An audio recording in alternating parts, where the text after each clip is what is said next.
it's Osiris with 15 minutes to show. You know we like to do it live, and guess where we are today? We are out at the beautiful Redwood Room. It's a Redwood Center room of the UCLA Faculty Center. If you look to my right, see the Faculty Center out here. It's quite lovely, and we have the wonderful opportunity to experience a panel called "You Can't Walk Off the Island," a conversation between Dominican players and professional baseball. The guest, Luchy Guerra. Luchy, just so you'll know, was the assimilation and immigration development person for the Los Angeles Dodgers from the years 1992 to 2008. She was also the assistant director for the international baseball players for the Los Angeles Dodgers, and went on to become the 2004 Rawlings Women's Choice for their executive person. Along with her, the fabulous Artie Harris. It's Art Harris, they call him Artie. Artie, just so you know, if you don't know anything about him, his background is that he was 4 years with the Los Angeles Dodgers as a player, and then went on to become a center fielder and the team captain. He was also in the movie Moneyball and took on the position of talent scout for the Dodgers in the year in 1986. So let's go in and check it out, and we'll be right back. I'm a faculty member in the UCLA History Department and chair of the Caribbean Studies program, which is a new program at the International Institute, and as of this year joins programs on Mexico, Brazil, and the Southern Cone at UCLA. So we're thrilled to host this conversation about the special relationship between the Dominican Republic and the Dodgers.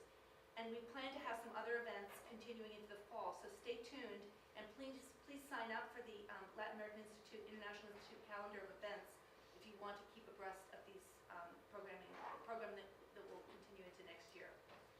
Today, it's widely known that Dominicans have played a prominent role in U.S. baseball, but the specifics of that history is less well known. Baseball became popular in the Dominican Republic during the U.S. military occupation of the island, which lasted from 1916 to 24, as Dominicans came to love the sport and excel at it. As one Dominican commented in the Listing Diario, the national newspaper, in 1920, "It may be a U.S. sport, but Dominicans often beat Americans at it," a fact which was especially thrilling at a time when U.S. Marines were sitting in the National Palace. Dominicans actually commenced their entry into U.S. baseball through the Negro Leagues, which commenced in the late 19th century, but it was the Dodgers team that started the on-site training camps in the Dominican Republic, which have now expanded to other major league teams. And so it was really the Dodgers' claim to have been the first to train and recruit on the island. We're so lucky to have Luchy Guerra and Artie Harris here today to share their decades of experience and expertise working with the Dodgers and Dominican players in the Dodgers. I'm first going to introduce Artie Harris and then Luchy Guerra. Artie Harris, who I serendipitously met this winter on a tour to Cuba, has a long history in the world of baseball. For the past 30 years, he's been an area scout and draft coordinator for the Los Angeles Dodgers, for which he prepared the major league draft of high school and college players. He also managed a scout team for the Dodgers during off-season and was manager of the Dodgers-sponsored teams that participated in the area code games and the International Goodwill Series with Japan, Korea, and Australia. He was also director of the Dodger Elite Team Series that made up of top high school prospects in California and the western U.S. And he administered the college scholarship program for players signed by the Dodgers. He's also been very active in the world of international baseball. He was the baseball sites director during the 1984 Olympics in Los Angeles, and he served as the local sports coordinator for baseball during the 1991 Olympic Festival. And he serves on the board of directors of the U.S. Baseball Federation.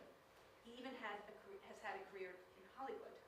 In 2012, Artie played himself in the Academy Award-nominated Moneyball with Brad Pitt. He played baseball at UCLA for 4 years.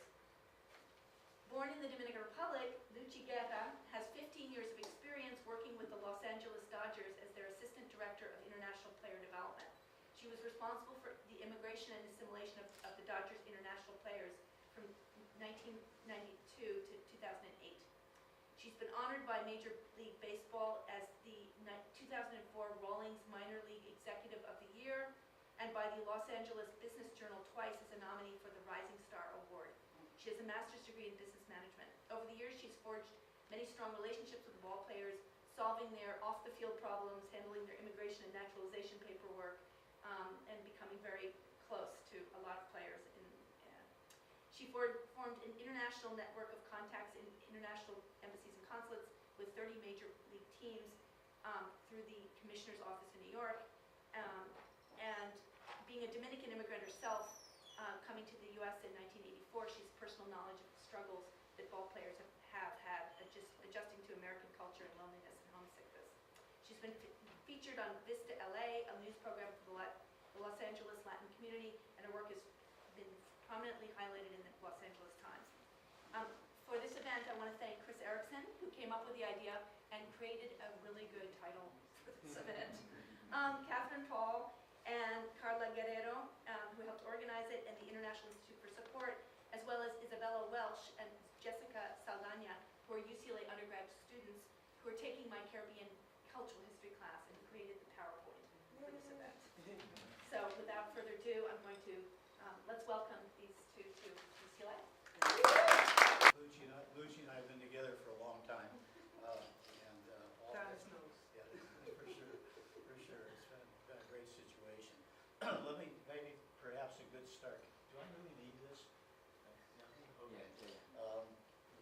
Let me start out by just telling you a little bit.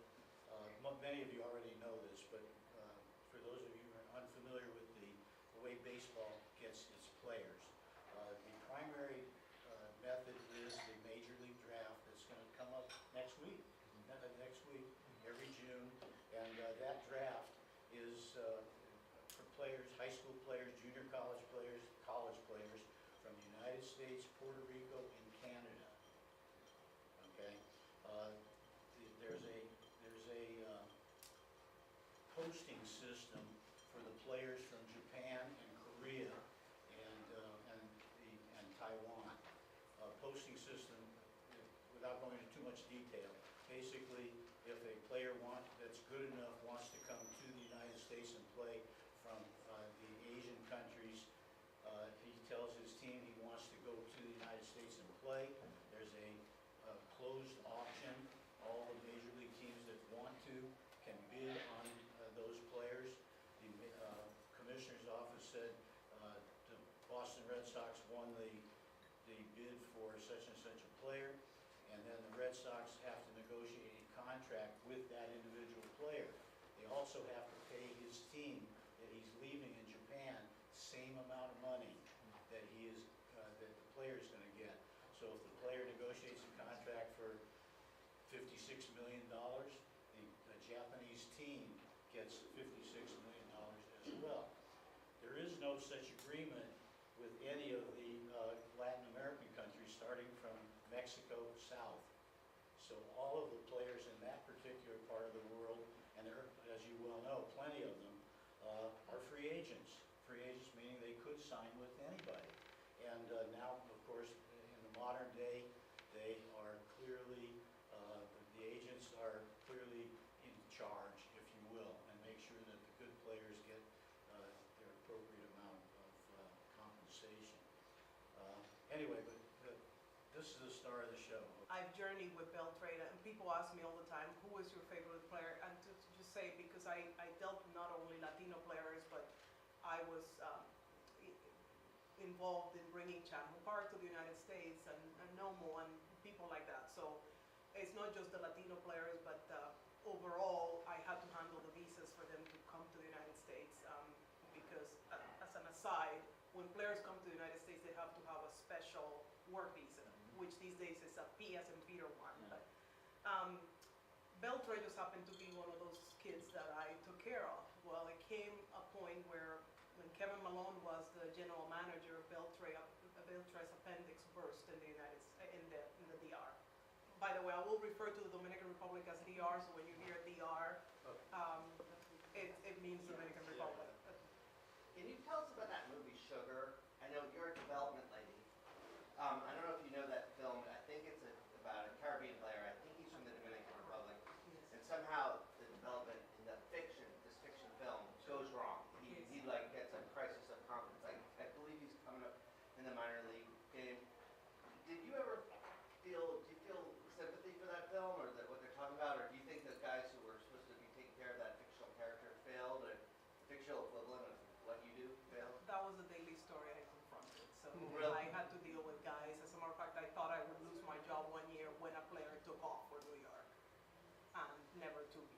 never to come back. Basically, the career was over. So I could talk for 3 hours about Sugar. I think it's an excellent movie. I've watched it 3 or 4 times because that is the life I lived daily. Wow. And definitely could identify because as a mother, I'm torn about, oh my goodness, he wants a better life. He wants a better life for his family. And to know that you're no longer a prospect and there's New York, there's the promised land, so to speak. So, yeah, so like I said, I could talk for 3 hours about Sugar. But going back to Beltray, his appendix burst in winter ball. He just had a stomach ache, and my own son's appendix burst, so I know it firsthand, the journey that one goes through.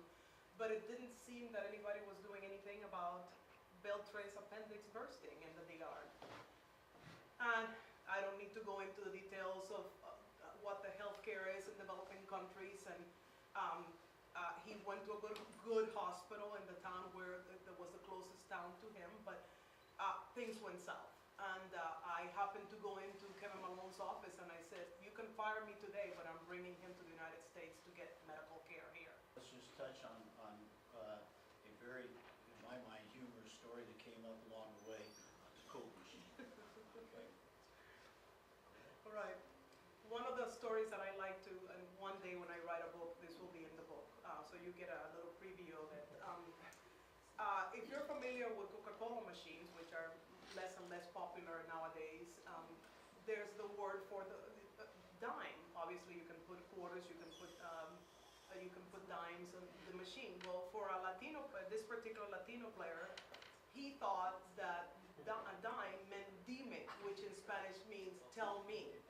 So instead of putting coins into the machine, he would say, Coca-Cola, Coca-Cola, expecting the machine to spit either the can or the bottle. Well, obviously he didn't understand that he had to put dimes into the machine for it to be, for a Coca-Cola to be spit out. So just one of a myriad of examples of little things that you and I would take for granted that people that come into the United States, and I say people, I'm not even going to say players, is because I came to the United States as a foreign student, and there would be so many things. I lived in Washington, D.C., the capital of the United States, and surrounded by people from every culture imaginable. I volunteered with what they call Foreign Student Service Council because I wanted to pour back into how people treated me as a foreign student in the United States. I wanted to give back.